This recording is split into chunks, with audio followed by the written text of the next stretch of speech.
I guess this is one of those posts you write when you finally run out of ways to pretend everything is fine. I've been lurking on subs like r/true off my chest for years, always reading other people's stories with this weird mix of sympathy and disbelief. I never thought I'd be the one typing out my own, but here I am. If you had asked me a year ago whether my relationship was stable, I would have said yes without hesitation.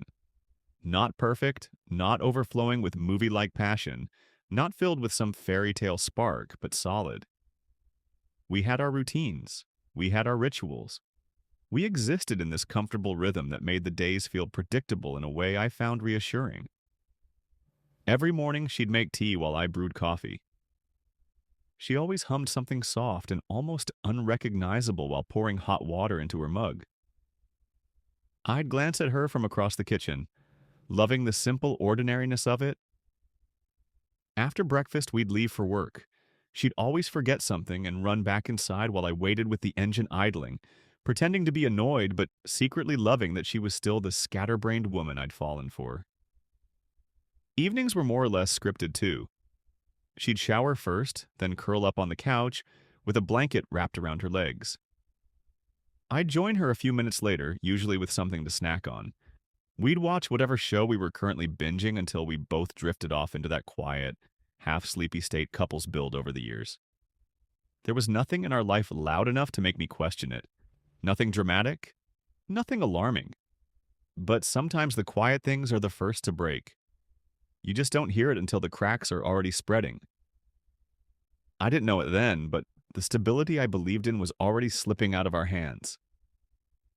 The signs didn't come in some dramatic wave. They arrived slowly, almost politely, like unwelcome guests knocking softly before letting themselves in anyway.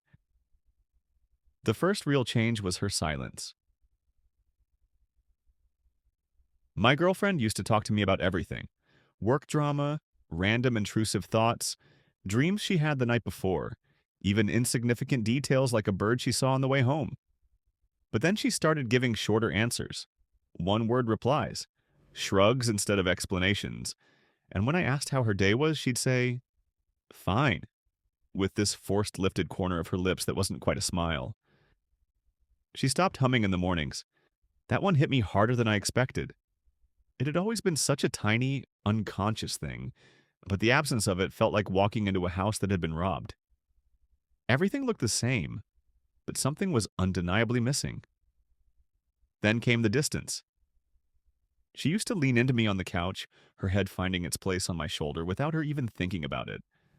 But recently she'd sit on the far end, legs tucked tightly underneath her, like she was trying to occupy the smallest space possible. If my hand brushed hers, she didn't pull away, but she didn't lean in either. It was like touching someone who wasn't fully there. I asked her once if she was okay. She said she was just tired, work stress, not sleeping well. All the predictable lines, except they sounded rehearsed, as if she'd been preparing them. Her laughter changed too. She used to laugh with her whole face, eyes squinting, head falling back. But now it was just a huff of air, the kind people give when they want to seem amused but aren't actually feeling anything. It got to a point where I'd lie next to her at night, feeling like I was sharing a bed with someone who was slowly dissolving. I wish I'd been wrong. I wish it had just been burnout or hormones or a temporary slump. But the truth was waiting for us, and I could feel it breathing in the dark. It happened on a Thursday night. I remember because Thursdays used to be our lazy cooking nights.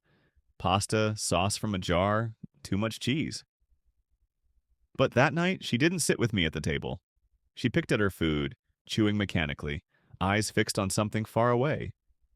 When I asked if the food was okay, she said, "It's fine," in that same tired, fragile tone I'd grown to dread.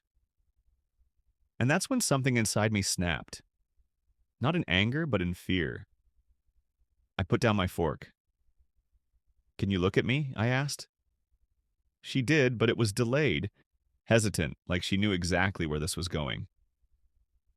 "I feel like you're slipping away," I said. "And I don't know why." Her eyes flickered. Not surprise, more like resignation. "I'm not slipping away," she whispered. But she wouldn't hold my gaze. And that's when something inside me snapped. Not in anger, but in fear. I put down my fork. Can you look at me? I asked. She did, but it was delayed, hesitant, like she knew exactly where this was going. I feel like you're slipping away, I said, and I don't know why. Her eyes flickered. Not surprise, more like resignation. I'm not slipping away, she whispered, but she wouldn't hold my gaze. Then what's happening? You barely talk to me anymore. You don't laugh. You're distant. You seem sad. She took a breath and pressed her fingers to her temples, like the conversation itself was exhausting. I don't know, she said. I really don't. I've been overwhelmed, empty. Everything feels heavy. It's not you. Then what is it? I don't know, she repeated, voice cracking barely enough to notice. And that was the worst part, because I believed her. She wasn't lying. She genuinely didn't know what was wrong with her or with us. She wasn't hiding anything. She was just lost. We didn't resolve anything that night. The conversation ended with her crying quietly and me holding her without understanding what I was trying to repair. The days that followed were some of the hardest I've lived through. Emotional distance is a strange kind of grief. It feels like mourning a person who's still in the room with you, breathing, talking, going about their routines. I started questioning everything. Was I boring? Had I become predictable? Did she feel trapped? Had I stopped making her feel seen? Every small interaction felt like a test I was failing. If she didn't smile at a joke, I internalized it. If she went to bed early, I wondered if she simply didn't want to share the space with me. Every "I'm fine" sounded like a lie, even though I knew she wasn't trying to deceive me. She was shutting down emotionally, and I had no roadmap for how to reach someone who had retreated that far inward. I stopped sleeping properly. I'd lie awake next to her, listening to her breathe, feeling utterly disconnected from the woman I loved more than anything. Some nights I'd get up and sit in the living room, with the lights off, trying not to break down. It felt pathetic, sitting there like a ghost haunting my own life. But I didn't know what else to do. I tried being more affectionate, but she'd stiffen. I tried giving her space, but she'd pull further away. I tried initiating deeper conversations, but she didn't know how to open up. I tried everything except screaming, which is what my heart wanted to do. I missed her even when she was in the same room. That's a pain I wouldn't wish on anyone. Eventually, I realized something I hadn't wanted to face. Love alone couldn't fix this. I couldn't pull her out of whatever place her mind had retreated to. I couldn't make her talk. I couldn't carry both of us indefinitely, and staying in limbo was tearing me apart.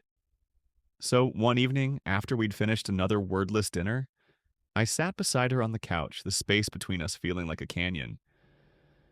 I think we need help, I said quietly. Together, counseling, something. She didn't look surprised, she looked relieved. I think you're right, she whispered. We talked for hours, really talked.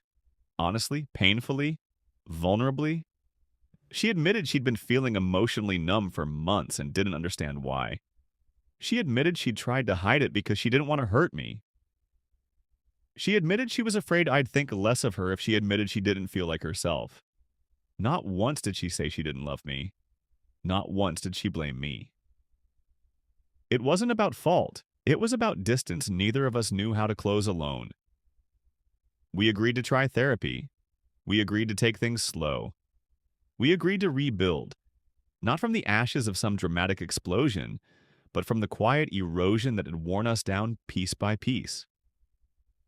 Maybe that's harder, but it's real. It's been a long time since that conversation, and we're still working on things.